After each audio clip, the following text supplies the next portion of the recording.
Welcome back to 4K Tech.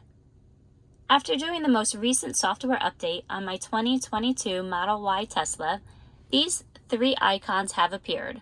This one is the one I'm concerned with. It's the automatic high beams. So when I'm driving at night, the automatic high beams come on and off, and I don't really care for that, so I'm going to shut this off. It's quite simple to do. All you have to do is press these icons and this screen pops up.